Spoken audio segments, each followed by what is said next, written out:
The poor can just make do with water, Mirabel's mother-in-law said, laughing uproariously.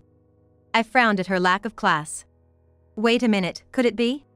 Right after, my sister-in-law looked at me, her face turning pale. I let out a small chuckle. I'm Talia Morgan, turning 54 this year. I divorced my ex-husband when our daughter, Mirabel, was just 3 years old. The reason for the divorce was irreconcilable differences. My ex-husband never worked and was always drinking. No matter how many times I spoke to him, he never changed. Naturally, our household finances suffered. I didn't need such a family and decided to divorce him. We divorced without any child support or alimony.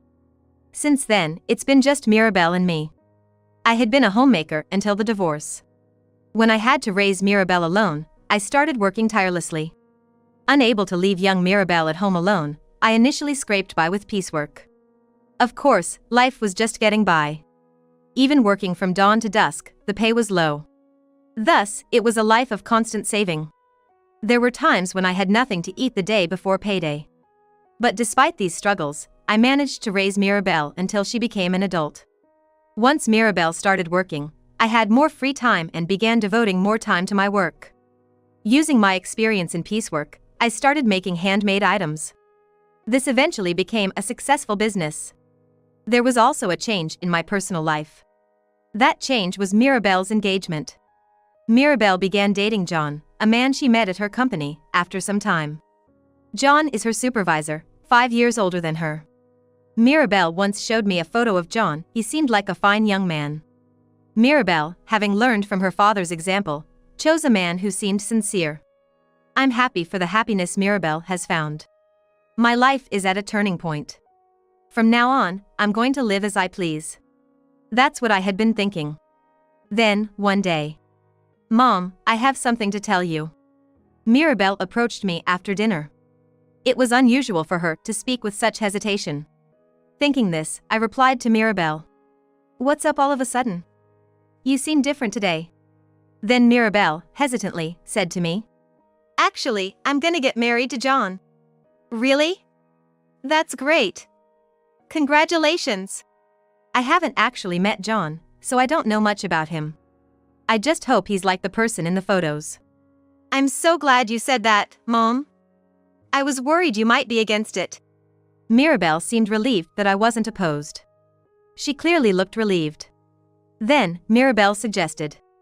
So, I was wondering if you could meet John this coming weekend.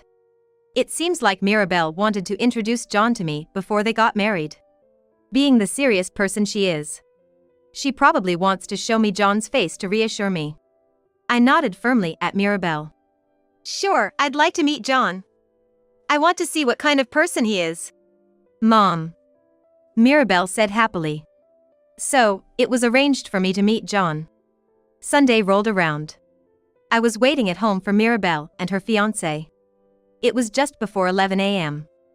Mirabel would be bringing John over soon. Then, the doorbell rang. Hello? I opened the door, and there stood Mirabel and John. Nice to meet you. I'm John Black, engaged to Mirabel. Please, it's a pleasure to meet you, John said, bowing politely. I felt a bit relieved seeing his manners. Mirabel is my precious only daughter. I'm glad her partner is a decent person. Pleased to meet you too. Come on in, I said, inviting Mirabel and John into the house. John seemed like a fine young man even inside the house. He brought famous brand sweets that you'd find in department stores as a gift. And he talked about how he and Mirabel met, all the while smiling.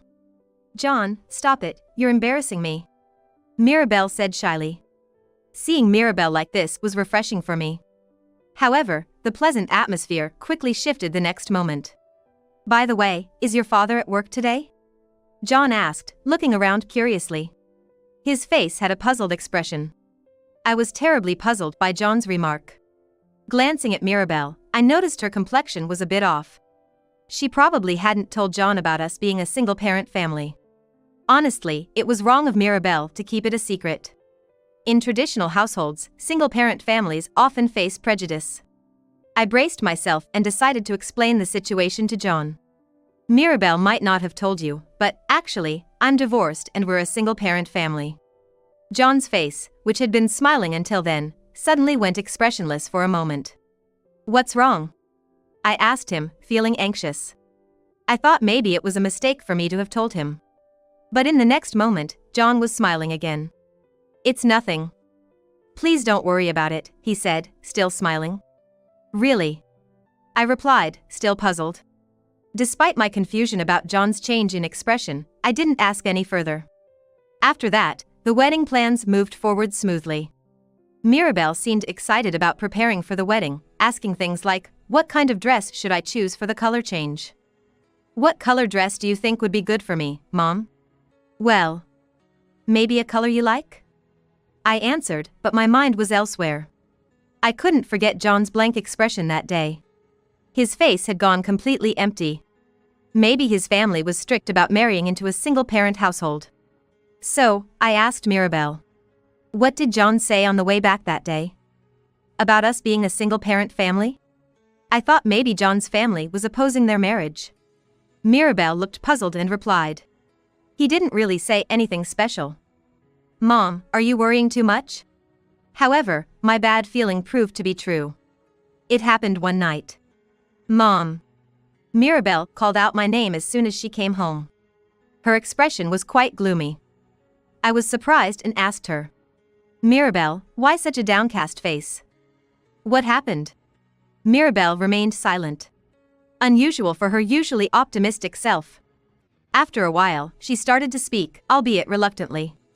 "Actually, John's family doesn't seem too happy about our marriage," she said with a sad face. "Why?" "Because we're a single-parent family. They think John might struggle because we're poor." That was a terrible thing to say. Hearing such words from the in-laws must be very hard. I asked Mirabel seriously, "Was it John's mother who said that to you?" Mirabel nodded silently. I was outraged by the incident. I didn't want us to be stereotyped as poor just because we're a single-parent family. We've had our struggles, but now we're living a normal life. In fact, I've been working as hard as any man. Then Mirabel shared something even more unbelievable. John's sister-in-law said some things too. "Like what?" I asked her. "She accused us of planning to mooch off John, saying that there's no way they could become a family with people like us." Mirabel answered, looking very downcast. She must have been deeply hurt by these direct accusations. To say such awful things even about me, someone they've never met, is unbelievable. John's in-laws are just beyond belief. "What did John say at that time?" I inquired. I recalled John's face when he visited our home recently. Maybe his expressionless moment was due to anticipating his family's reaction. It seems his family has quite a prejudice against single-parent households. I was worried about the future. Then, Mirabel spoke up. "John defended me. After all, I work at the same company as John, so the idea of me asking him for money is ridiculous." I felt a sense of relief. "If John's standing up for you, then that's reassuring," I found myself saying. If John didn't defend Mirabel and sided with his family, I'd be worried about her future.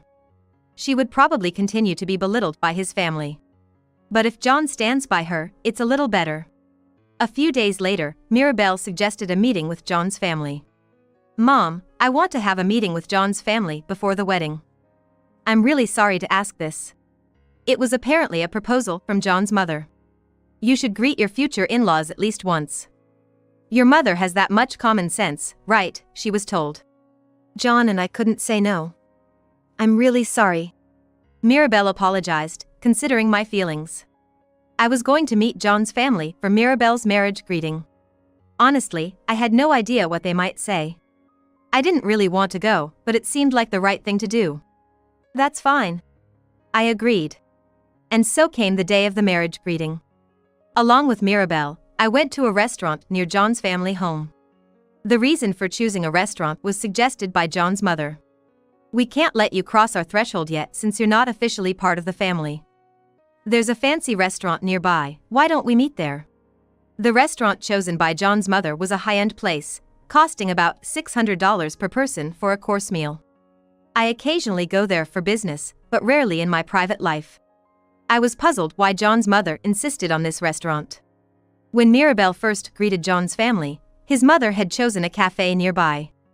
Moreover, Mirabel had to pay for his mother's tea. According to her, it was only natural since you're going to be part of the family. Though, John did pay her back later. I wondered why John's mother had such an attitude when she was the one inviting us for the marriage greeting. I frowned involuntarily. However, if I, as Mirabel's mother, refused, it would undoubtedly be seen as rude. And Mirabel would be the one to suffer after the marriage. Not wanting that, I reluctantly accepted the proposal. I put on light makeup and headed to the agreed place. I usually wear more makeup for work, but I thought it best to be modest today. My outfit was also much plainer than usual. A flashy outfit might make John's family think I'm extravagant with money. Given they already think I'm after John's money, a modest appearance seemed wise. With these thoughts, Mirabel and I entered the high-end restaurant and were led to a private room by the staff. Upon opening the door, there were John and his family. "Mirabel, mother-in-law, thank you for coming today," John said politely.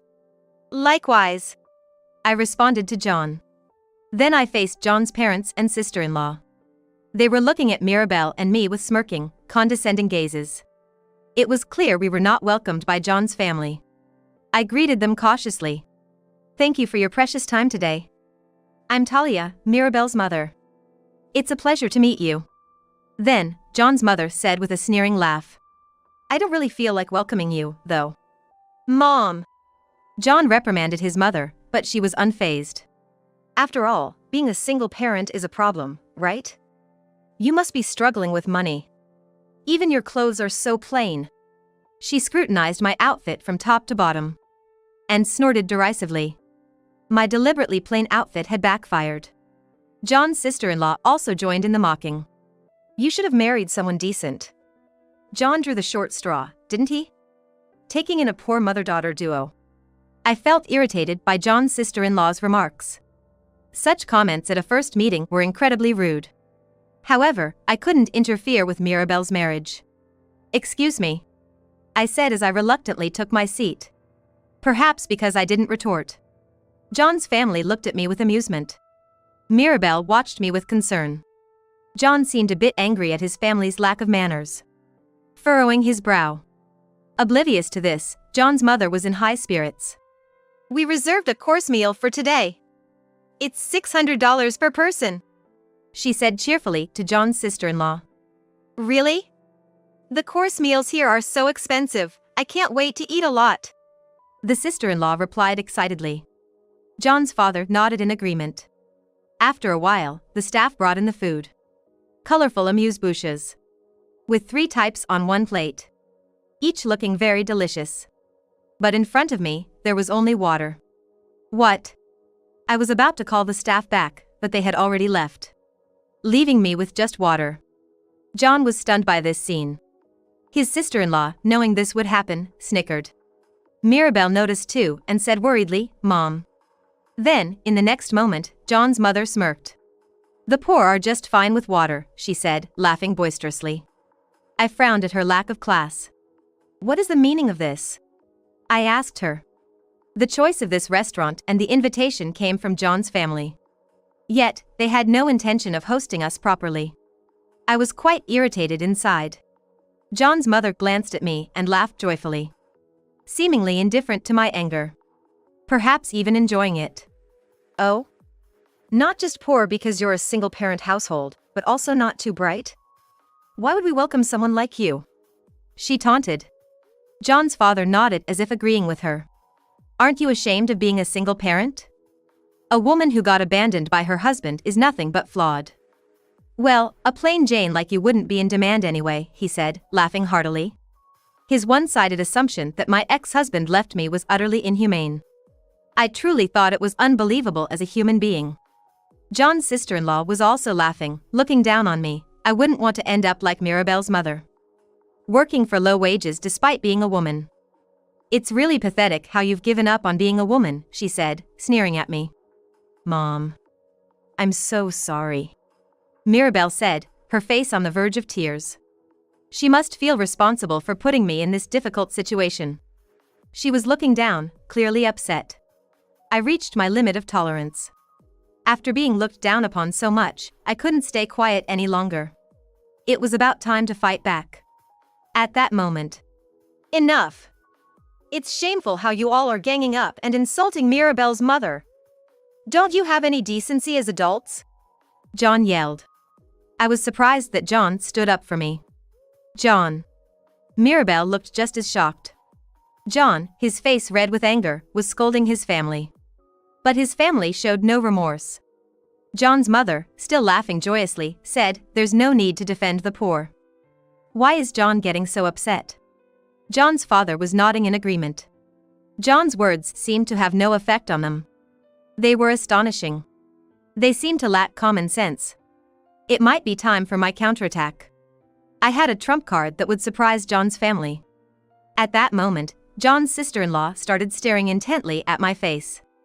I involuntarily glared back at her. Then she muttered, "Wait, could it be?" Suddenly, her face went pale. It seemed she had realized who I really was. I let out a small chuckle. John's sister-in-law was trembling. This can't be true. Noticing her change, John's father asked with a puzzled expression. What's wrong with you?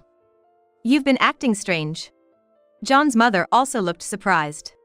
Oh my, you're as pale as a ghost. Are you feeling ill?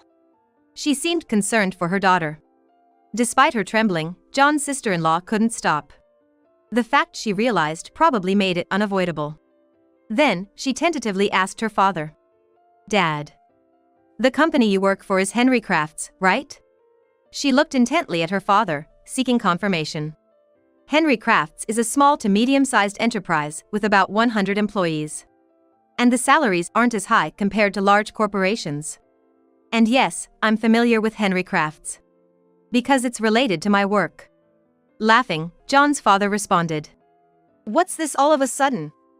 I may not look it, but I'm working hard as the head of the sales department. He continued. Thanks to my connections, I even got you a part-time job at our company, didn't I? You should be grateful, he said, laughing heartily. I thought so. John's sister-in-law looked resigned and deflated. Her father, puzzled, asked her. But why are you asking that?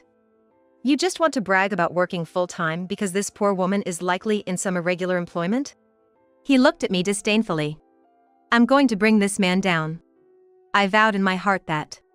Then, John's sister-in-law let out a light sigh and started speaking. Dad, don't you know the clients of our company? Clients of the company? He asked, looking confused. John's mother was a full-time homemaker, so probably not understanding much about business matters. She looked equally bewildered. John's sister-in-law explained hesitantly.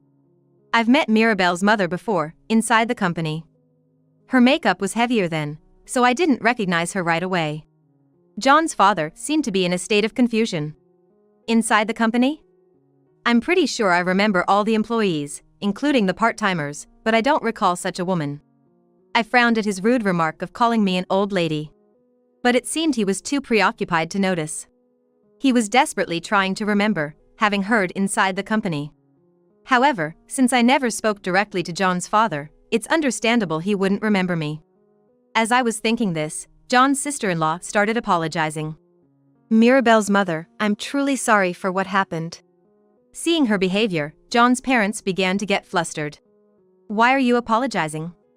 There's no need to bow to such a poor person, John's mother said, trying to lift her daughter's head. That's right. Don't you have any pride? Apologizing to a poor person like her. John's father shouted at his daughter. John's sister-in-law glared fiercely at their parents. Dad, Mom. You know, Mirabelle's mother is actually really wealthy.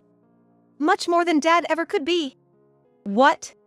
John's father glared back at his daughter. Clearly not expecting such a statement from his own child. John's mother also hysterically shouted in response to her daughter's words, What are you saying? With a resigned attitude, John's sister-in-law continued. Well, Mirabelle's mother is a president. I've served her tea in the company's reception room. You know Morgan Baggs, right? Upon hearing this name, John's father suddenly froze. Then, slowly turning his neck, he looked at me. I let out a deliberate chuckle. John's father's face turned ashen. Morgan Baggs? Isn't that the brand the president finally persuaded for a collaboration, which is about to happen? This time, it was John's mother who screamed. Morgan Bags, that's the brand that has stores in department stores, right? My bag is from there, she said, looking at her bag repeatedly. I remembered seeing a familiar bag when we entered this restaurant's private room. John's mother was holding it carefully under her chair. It might be a breach of manners in a high-end restaurant, but it must be her favorite bag. I chuckled slightly and told her. That's a magazine giveaway, isn't it? I'm honored that you're using my brand. John's mother's face turned bright red. And she looked down. Clearly embarrassed that her bag's origin was revealed. I quickly took out my business card. I am Talia Morgan, the representative of Morgan Bags. John's parents stared intently at the business card. She really was the president. John's father trembled as he looked at the card. John's mother also looked incredulous. I silently watched the two, staring at the card, and spoke. It seems collaboration with Henry Crafts won't be possible anymore. That's unfortunate. Hearing this, John's father had a shocked expression. Why? That collaboration is the most important project our president is working on. If we cancel it, our company will. He said, trembling in fear. What's wrong? John's mother, not understanding the situation, asked him. The truth is, Henry Crafts has been struggling. Handmade crafts are becoming less popular compared to the past. When I was young, my mother used to sew everything by hand. But now, cheap ready-made products are more common. It's just the way times have changed. Henry Crafts, heavily affected by this trend, has been seeing a decline in sales year by year. When the president of Henry Crafts proposed the collaboration, he mentioned it would be a life-saving move for the company. However, I've been collaborating with numerous famous brands. So honestly, I wasn't very interested in partnering with a smaller company like Henry Crafts. Initially, I declined the president's proposal, but eventually, his enthusiasm won me over. And I agreed to collaborate on creating bags. But now, that's all in the past. John's father was trembling. Probably terrified of what was to come. I watched the two silently, still staring at the card, and spoke. Collaboration with Henry Crafts no longer seems beneficial. It was only the CEO's enthusiasm that convinced me. But a company with employees who looked down on Mirabelle. I stared coldly at John's father. He was sweating profusely. Then, in the next moment, he suddenly knelt down in front of me. What? As John's mother was confused by his action, John's father desperately begged for my forgiveness. Mirabelle and John were also shocked by his kneeling. I'm truly sorry. John's father apologized, rubbing his head on the ground. He seemed desperate. To me, his kneeling meant nothing. It was just a self-protective act after realizing my position. I thought there were no genuine apology. I spoke in a cold voice. Apologizing now? After looking down on Mirabelle and me. Thinking a mere apology would suffice after all this. John's father's thinking was incredibly naive. Then, John's father stood up quickly, realizing his performance was futile. It must have been just a performance. John's mother, still confused, said to me. We are going to be family, you can forgive us, right? She looked at me expectantly and continued. I'm a huge fan of Morgan Bags. Since we're family, I can get some products for free, right? She looked at me with hopeful eyes. I was dumbfounded and speechless. Mom, that's too convenient. John said, his face grim. Even he thought his mother's statement was too unreasonable. However, John's mother didn't seem to understand. Why not? There must be plenty of stock, right? It won't hurt to give away a few, she said, getting upset. John's father and sister-in-law looked at her in dismay. I looked at John's mother and declared. I cannot give away our products for free. After all, you are still strangers to me. She looked frustrated at my words. But Mirabelle and our John are gonna get married, right? That makes us family. As family, you should be helping us out financially. You're a CEO, after all. She said matter-of-factly. After all the derogatory comments. Her attitude showed no sign of remorse. Finally, John couldn't take it anymore. Mom, aren't you embarrassed to change your attitude so quickly just because you found out Mirabelle's mother is a CEO? John, his face red with anger, confronted his mother. But she seemed unfazed, laughing it off. What's wrong with that? A CEO like you must have money to spare, right? It wouldn't hurt to share a little. I calmly told her. Even if Mirabel and John get married, I have no intention of forming a bond with you all. John's mother looked shocked and tried to cozy up to me. Don't say that. We're gonna be family once they're married. Giving away a bag or two. I was infuriated by her audacity. As I contemplated how to respond, John stepped between John's mother and me. John? I asked. John looked troubled. I knew you were a CEO, and I kept quiet because I was sure my parents would trouble you if they found out. John's father looked regretful. You knew? If you had told me, I would have. If you knew, you'd have acted just like Mom, right? John coldly looked at his father. What kind of attitude is that to your parents? Keep this up, and you're disowned. John's father shouted at John. Mirabel was flustered by this exchange. John's father shouted. I'm fine with being disowned. I'm cutting ties with you, Dad and the rest. Why are you saying this? We raised you with so much effort. John's mother, still shaken, tried to talk to John. John's father and sister-in-law were stunned. He did not expect him to suggest cutting ties. I want to cherish Mirabel from now on. I don't need a family that disrespects Mirabel and her mother. John! John's mother broke down crying on the spot. John's father and sister-in-law stood there, dumbfounded. The pain of being disowned by their beloved son must be immense. But it was a consequence of their own actions. You'll regret this for the rest of your lives. I foresee a lot of hardships ahead for you, I said with a chuckle. Mirabel then joined in my stance. Even if we have children, we won't inform you, she said firmly to her in-laws. Not being able to meet our grandchildren. Please, spare us that. John's mother cried out in agony. Amidst this, John said softly, we're done being a family. This statement seemed to resonate. John's father and sister-in-law turned to us with faces about to cry, attempting to cling to us. I ignored such a display from John's family and left the restaurant with Mirabel and John. Later, I heard that John's father and sister-in-law were fired from their company. The day after the incident at the restaurant, I spoke with the president of Henry Crafts and expressed my desire to cancel the collaboration. Despite his persistent persuasion, I refused. I can't collaborate with a company that allows people to belittle others. While I sympathized with the president's desire to revive his company, I couldn't cooperate with a company where John's family worked. I explained the situation to the president. He was furious. Apparently, he has a daughter about Mirabel's age and couldn't forgive John's family's actions. The collaboration with my company was crucial for Henry Crafts. And John's family had ruined it. It was understandable that the president couldn't forgive them. John's father was of a significant age, and his sister-in-law had only been a part-time worker through his connections. With their dismissal from Henry Crafts, their prospects of finding new jobs were grim. Plus, John's mother was a homemaker. And they had been cut off from their only breadwinner, John. Once, John's parents came directly to my company to negotiate. Please collaborate with Henry Crafts. If you do, the president will rehire me. Even if collaboration is not possible, provide financial support. You're still family, aren't you? Families should help each other in tough times. They implored desperately. After treating us as poor people, to now claim family was laughable. I firmly told them. Neither collaboration nor financial assistance is possible. John has also cut ties with you, hasn't he? Please leave immediately. Despite my words, John's parents didn't seem inclined to leave.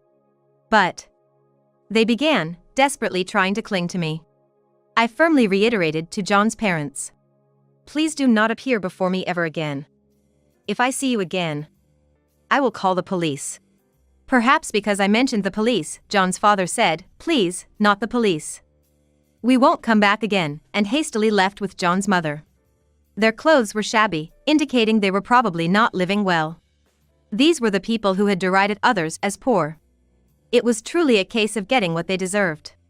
Apparently, John's sister had become a complete recluse. Unable to find a job or get married. John's sister has become pessimistic about her future and apparently doesn't come out of her room anymore. Her future seems bleak indeed. 3 years have passed since then. Now, I'm living with Mirabel and John. Ideally, as newlyweds, they should be living alone. But John insisted, "I think it's safer for Mirabelle to be with you, especially in case of emergencies," so he decided to live with us. John, busy with his work, often helps with household chores alongside Mirabelle. I couldn't be more grateful. There's been a significant change for the three of us. One day, Mirabelle approached me with a serious look. "Mom." I was worried something had happened to her. Then, her expression turned to a smile. "I'm going to be a mom." She happily stroked her belly. "That's wonderful, Mirabelle. Congratulations," I said, embracing her in joy. John stood beside us, smiling happily. "I know there will be many challenges ahead. But I believe we can overcome them. The prospect of a new grandchild brings me immense joy. Imagining our happy future, I couldn't help but smile."